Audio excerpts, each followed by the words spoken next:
President Biden striking out across the board, from inflation hitting record rates to his broken pandemic promises and failed legislative agenda.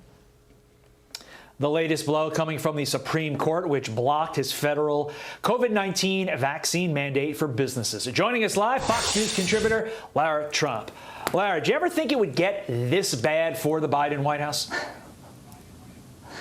Well, I thought it would get bad. They've obviously exceeded my expectations as to how bad it would get. And by the way, Todd, how quickly things would happen. It's been a very bad week for Joe Biden, but this is all of his own doing. And I just want to give a shout out to the Supreme Court. Thank you for upholding the Constitution. Since Joe Biden decided to meddle in Americans' medical decisions and start making medical decisions for us, we have all been saying this is unconstitutional. This is antithetical to everything we know as Americans, to tell people they got to choose between making a living, going to their job, or having a medical procedure that for whatever reason they disagree with. It is totally un-American. It was never about the vaccine. It was about the force that the government was using on people to get the vaccine. And think if this hadn't been ruled this way by the Supreme Court, about the Pandora's box that this ultimately would have opened for control in America.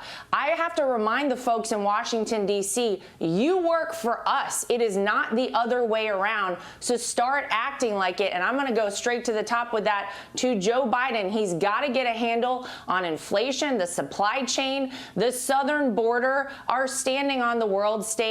Todd, it has been a disaster since day one, and it keeps getting worse. Where's the bottom? We don't know.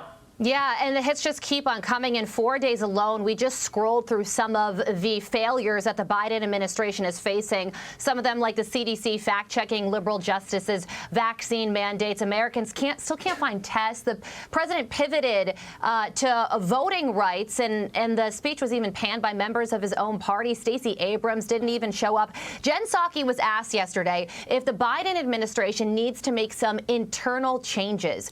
Do you think all of this is a staffing issue? Well, I think it starts at the top. It starts, Carly, with Joe Biden. This is the president of the United States, the leader of the free world, the most powerful person in the entire world. And no one has confidence in this guy. He gets in front of cameras. He can't speak if he's not on teleprompter. Even when he is on teleprompter, he has a hard time making coherent sentences. And so I think from, the top down, it is a big problem. We know that Joe Biden is not making any of his own decisions. He is being controlled by the far left radicals in the Democrat Party. That is where the problems start. Nothing has ever been done for the American people. It has been to fit into their political agenda on the far left. The speech you just referenced, Carly, this ridiculous idea of voting rights, and I have to put that in air quotes because it has nothing to do with voting rights. It is about control, just like everything else from this administration. The parade of horribles from this administration was so long, we literally had to roll it while you were speaking, because if we went through each one individually, you wouldn't have had any time for your segment.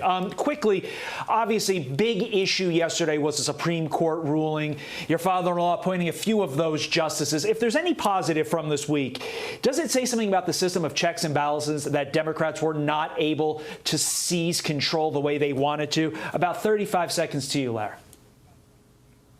Yeah, well, I think that's absolutely right, Todd. Look, we have a system in America of checks and balances to ensure that, the right decision is reached, that our Constitution remains intact. And that is exactly what you saw happen yesterday with this Supreme Court decision. It is exactly why they are there. This is the highest office in the land. It made a ruling. It followed the Constitution. Thank goodness for it. And yes, Donald Trump had a hand in some of those justices you just saw on your screen there. So thank you to President Trump for that.